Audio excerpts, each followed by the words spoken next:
When most people find out about 2b2t for the first time because of a big YouTuber, they often picture the server as this never-ending and ever-evolving war zone, full of insane battles, crazy ambushes, carefully planned raids, the list goes on. When in reality, apart from the odd encounter at a base grief, or that one 12-year-old spawn fag who'll dox your entire family bloodline if you kill him at spawn, 2b2t really doesn't have much of that stuff going on a day-to-day basis. And in fact, the majority of conflict between players and groups, which there is a lot of, doesn't even take place on the Minecraft server itself, rather external platforms such as Discord. In my opinion, it's a real shame that this entire side of 2b2t is never really seen by the general player base. In fact, chances are if you're not a high-ranking member of a group or the leader of a group itself, then you tend not to know at all what happens behind closed doors. You only really see the result of what happens in the form of big projects, spawn events or bases. So much shit goes on 2b2t outside of the public eye that I think could be really cool to talk about and present to you all, as I'm probably the only 2b2t YouTuber that's actually in the position to do so. Along with my Norwegian friend Imems, I have been running a pretty active and successful 2b2t group since September of 2018, called the Backstreet Boys of 2b2t, so it's pretty safe to say that I've seen my fair share of block game autism over the past 2.5 years, having had conflicts with countless groups and players throughout that time. In this video, we're going to be taking a dive into the largely unseen and undocumented world of 2b2t groups and the people that lead them, what makes some groups prosper, and what makes most new groups completely fail, and of course, the different assortment of ways groups like to fuck with each other. So yeah, I think this video is going to be hella fun to make, and hopefully will be entertaining for you lot too. It's been a while since I last uploaded, so hopefully this will make up for it. Alright, let's go. For many players on 2b2t, the prospect of starting up and running your own epic block game faction can be an incredibly exciting thought, and it's no wonder why there always seem to be so many of these new groups being set up pretty much every week on the server. However, as fast as these new groups seem to come, they often fade into obscurity or just get outright deleted almost as quickly, with very few ever really being able to become anything more than just a meme group. So what's going wrong? Why is the current climate of groups on 2b2t so stagnant? Well, I think that the problem lies not just with the actions of aspiring group leaders, but the types of people who are trying to set up groups themselves. For the most part at least, it seems to be comprised of basically new fags and fit fags, and that's not me trying to say herder new players bad. It should be pretty obvious to assume that to run a 2b2t group for yourself, you actually have to have had some experience playing the bloody server, and had some decent experience with groups prior. For example, when I co-founded BSB in 2018, I had already been playing 2b2t and been in a group for about 4 months, which isn't actually that much, but look at Bucky Buck, leader of the Infinity Incursion. When he founded II, he had been playing 2b2t for well over a year, and had been in the 2b2t group BSB for well over 6 months. If you want to start a group primarily based on building, then you probably don't need to have had as much exposure to the 2b2t group climate as would someone trying to start a spawn project group, but come on, chances are if you're a new player and you go out there trying to create the next massive empire, you're just going to end up getting bumfucked by players that actually know more about the server than what you heard in 2FitMC videos. So yeah, I guess step 1, have some decent experience of the server. Now, that's the easy part. There are still many groups set up by established 2b2t players that, just like the new fags, seem to fail within weeks. So let's talk about some reasons why. One thing that I see a lot of groups do is trying to become too big way too quickly, and completely crashing down as a result of it. This mostly happens when the few founding members of the group start to get bored, and don't really seem too inclined to play the server. In an attempt to stimulate activity and group growth, the owner will start to invite loads of random people into the group, a good portion of which will most likely be people joining to either troll or just inside. And whilst a bigger group can usually take the hit of a couple insiders, a small group just starting out with only a handful of members will have their morale completely destroyed as a result of it. Which brings me to my next point about the very most important thing for pretty much any group, which is ultimately member morale. However many neck-bearded man-children try to tell you otherwise, 2b2t at the end of the day is just a game, and the people playing it, for the most part, play it because it's fun and it gives them enjoyment, and you, as a group leader, are partially responsible for providing them with that enjoyment. Otherwise, what's the point in being in your group in the first place? And this is where I see so many smaller groups go wrong, whether it's through creating a retardedly long set of annoying rules, forcing members to donate items to the group, or just the owner pinging at everyone whenever they go outside to eat a sandwich. They often counterintuitively create an environment which makes 2b2t less enjoyable for the members, and creates a pretty shitty pros and cons list for joining. If you look at the majority of big 2b2t groups, they rarely have many limitations for their members. Outside the basic don't leak private stuff and don't be a 12-year-old rule, members are usually free to do basically whatever they please on 2b2t, as long as it doesn't negatively affect the group. A key part of running a group is actually to be good friends with the members, and not just treat them like a pawn to do shit you're too lazy to do. People often have the misconception that the members of a 2b2t group need to work hard for the leader, so they can rise through the ranks and become a so-called big player. But for a group to succeed, the owner of the group has to put just as much work in to provide things to do and make sure everything runs smoothly. Otherwise, members just won't be motivated to play, simple as. So yeah, I think that's really all I have to say on the topic of new 2b2t groups. It's pretty funny how you can see the same mistakes being made time and time again by new and established players alike, and I hope that if you're watching right now and you have been thinking about setting a group up, that this may help you to not make the same mistakes as countless players before you, so that you won't end up being bullied off of the server. You're welcome. But I'm sure the vast majority of you watching right now are mainly just interested to learn about how 2b2t groups work, without ever really wanting to start one for yourself. It's honestly not something I would recommend if you ever want to feel the touch of a woman or have an IRL life ever again. So yeah, let's move on to the more exciting shit.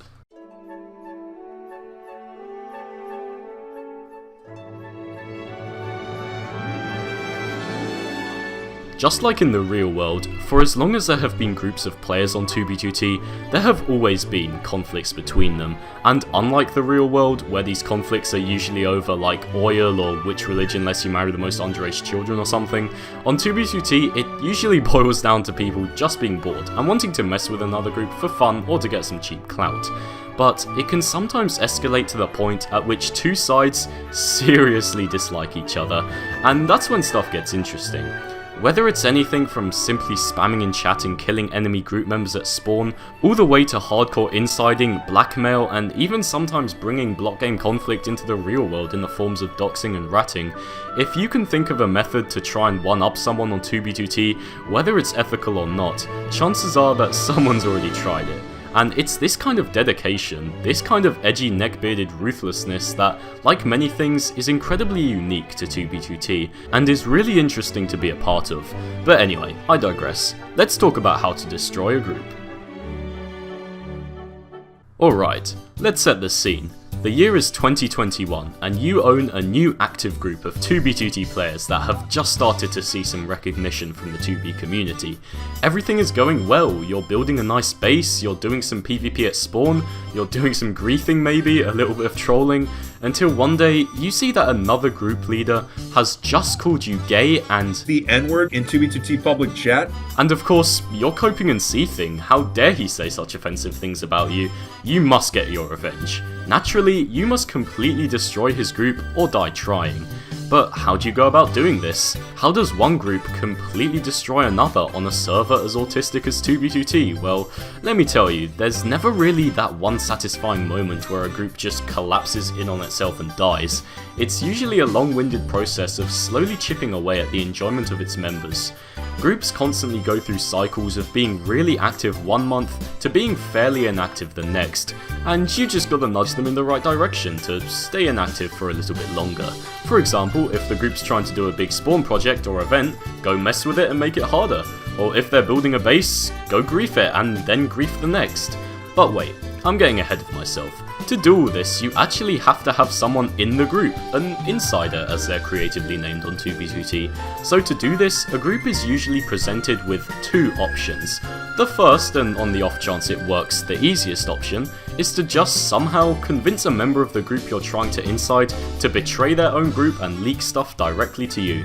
You may think that this sounds like a dumb idea and will rarely ever work, and you'd be mostly right. However, it is possible. You just need to go about it with great care. Try and research the group and its members, maybe get on an alt and talk to them a little.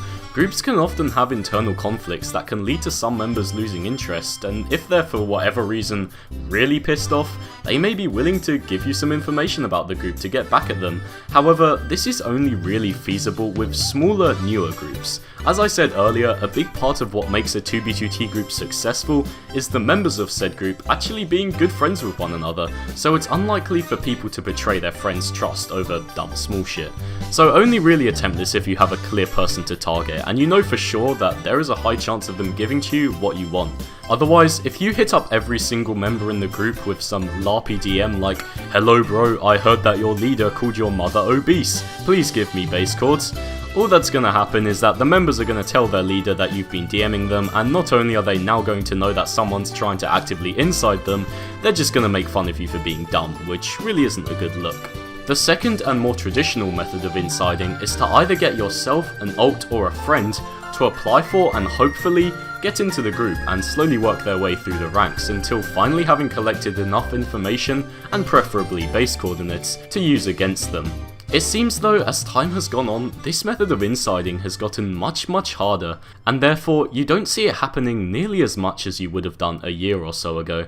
This is mainly because the way in which groups find and recruit new members has drastically shifted over the past couple of years.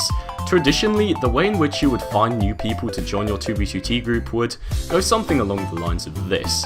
Firstly, you spam your Discord link in chat or on Withers or with death messages or even on the Reddit, advertising how cool and epic your team is, in the hopes that lots of interested new players who are looking for a group see it and join your Discord server.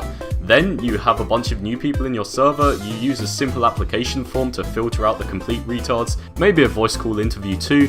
Then you would most likely set up a bunch of recruit bases to test the abilities of your new recruits. And of course, being that these were recruit bases, they would quickly get griefed by shit tier insiders who would then big them up to be your main base on the subreddit.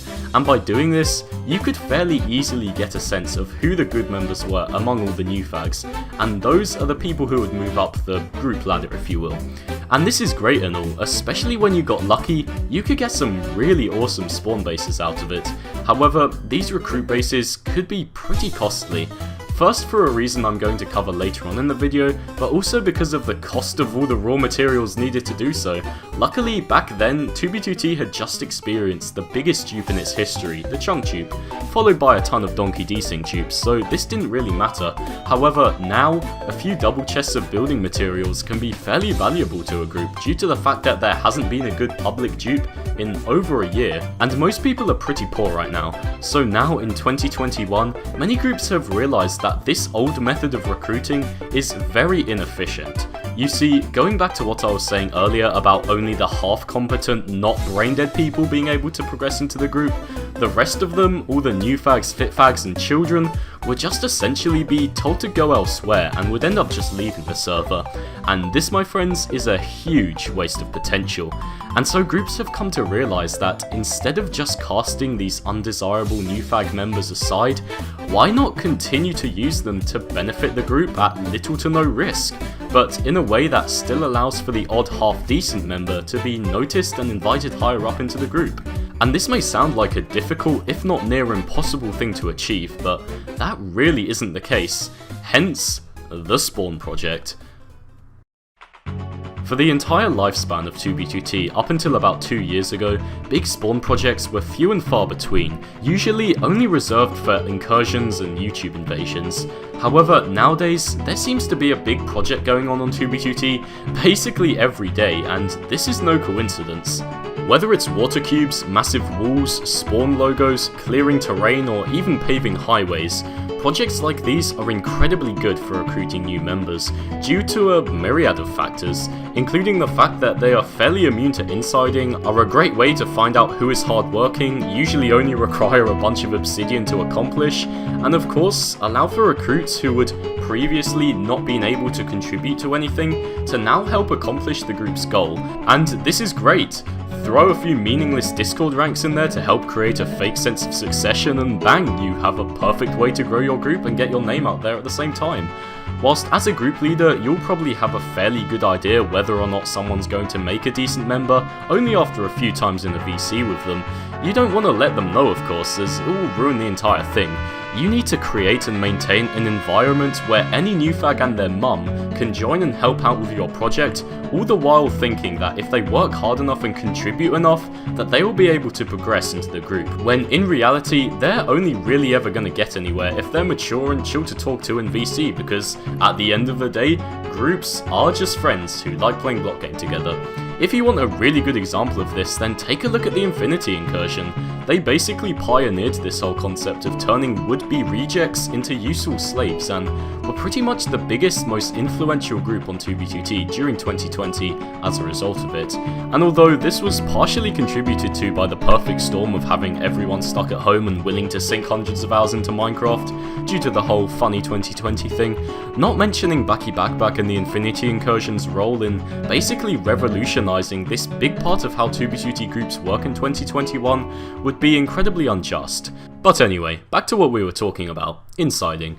The reason why I say it's much more difficult in this day and age is because with this new way that groups tend to go about recruiting, there is a much stronger focus on grinding and hard work, if you will. Before, as long as you were a good builder and had some decent social engineering skills, then it was relatively simple to inside groups. It was still a lot of work and took a significant amount of time. However, the type of person that tends to enjoy insiding does so because, you know, they enjoy it and they don't mind spending time doing these kinds of things like social engineering 12-year-olds.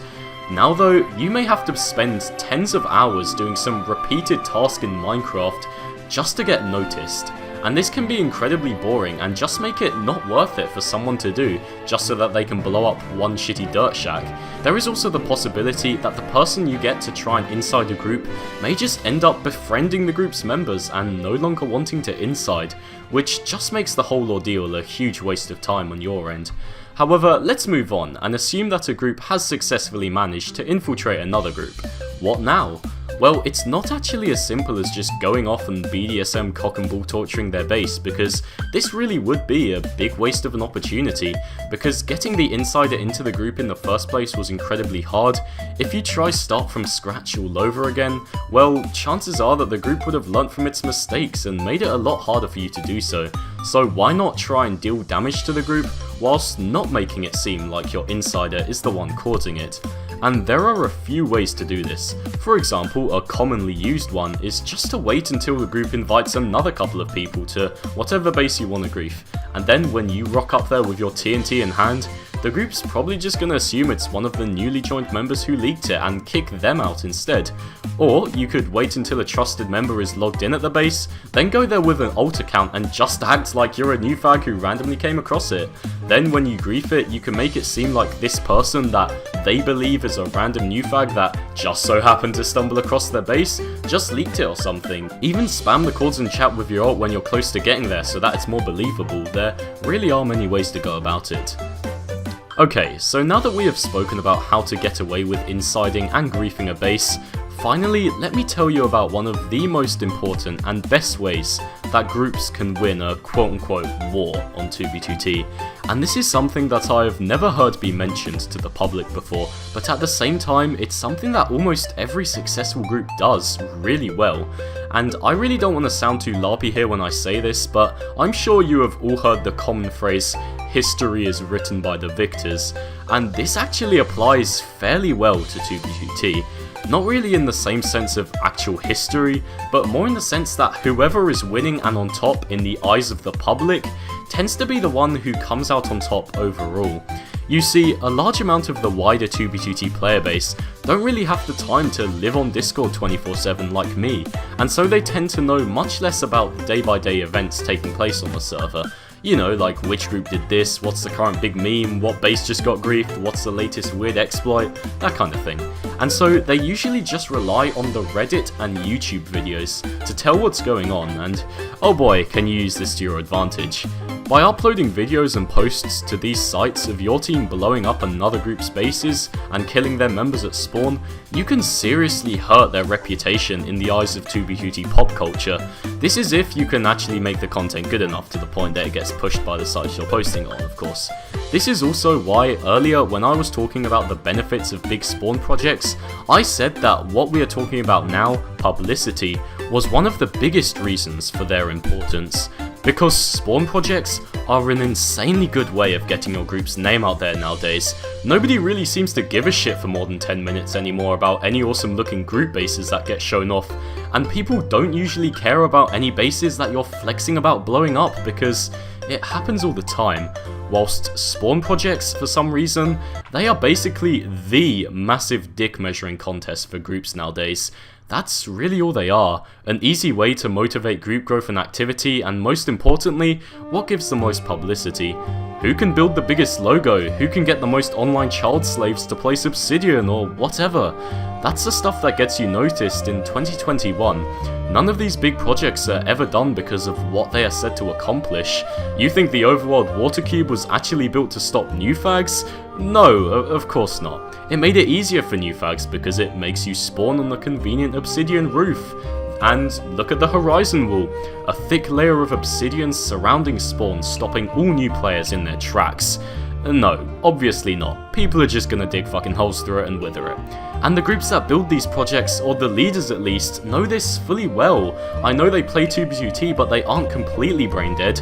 They know that these projects never actually really do much in the ways of stopping new fags, which is what many of them claim to be made to do, but that's not the point. They do them because it gets them known, it gets them respected, and if all things go to plan, they could get that juicy FitMC video that so many players long for. And all of this is made possible through the use of external platforms like Discord, Reddit, and YouTube. Over the past decade, just like most things on 2B2T, groups and group conflicts have evolved drastically.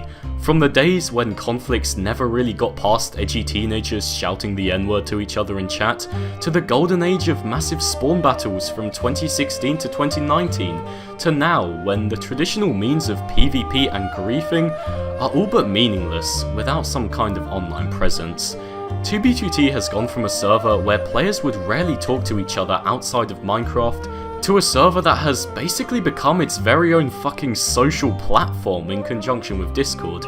And I'm sure that players in another 10 years from now, if the server's even still around then, will look back on us and think the exact same thing.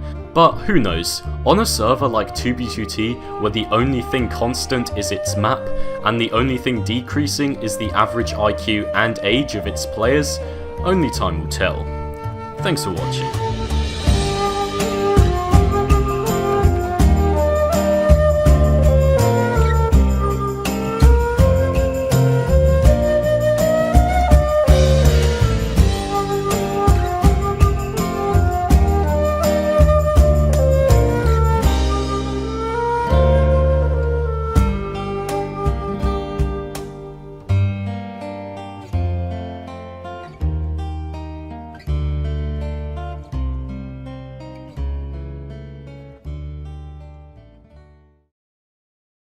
This is what I've been waiting for. Let's go. Whoa! Oh no! Oh my god, you stinky Russia. How dare you kill Kingfish, stinky Russia.